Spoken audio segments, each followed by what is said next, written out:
dadasi Manchester United bo'yicha bilimlari sinovdan o'tkazamiz. 21-asrdagi o'sha Manchester Unitedda eng kuchli tarkibini tuzib berdim. ChatGPT, sizni fikringiz qanaqa? Shuni solishtiramiz. Xo'p, darvozada men o'zimning fikrimni aytaman, bu farq qilishi mumkin. Van der Sar bu zaxirada Peter Schmeichelni qo'yishimiz mumkin-da, lekin men uchun David De Gea, chunki Peter Schmeichel bu Cityga o'tib ketgan, bu Manchester uchun sotqinlik hisoblanadi.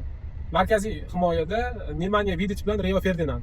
Bu ikkalasi eng kuchli Premier Liga tarixidagi men uchun eng kuchli juftlik hisoblanadi. Chap qanot himoyasida Patrice Evra, o'ng qanotda 3 ta nomzod bor, lekin men uchun Antonio Valencia o'ng qanot himoyasida va zaxiraga Gary Neville'ni olgan bo'lardim. Tayanch yarim himoyasi bo'yicha Paul Scholes bilan Roy Keane baza, zaxira sifatida Michael Carrickni qo'yishimiz mumkin. Chap qanot demak himoyasida, demak chap qanot yarim himoyasida Cristiano Ronaldo, zaxirada bo'lsa Ryan Giggsni qoldirsak bo'ladi. Men uzr so'rayman.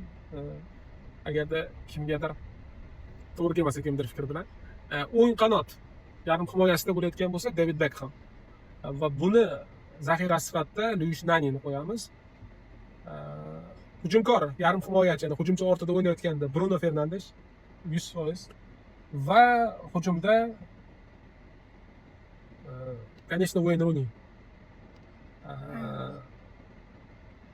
Jamoa murabbiyi bo'layotgan bo'lsa, конечно Sir Alex Ferguson bo'ladi.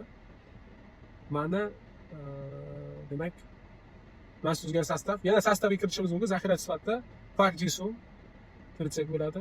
Koreyalik yarim himoyachi. Va yana kim olgan? Ruud van Nistelrooy.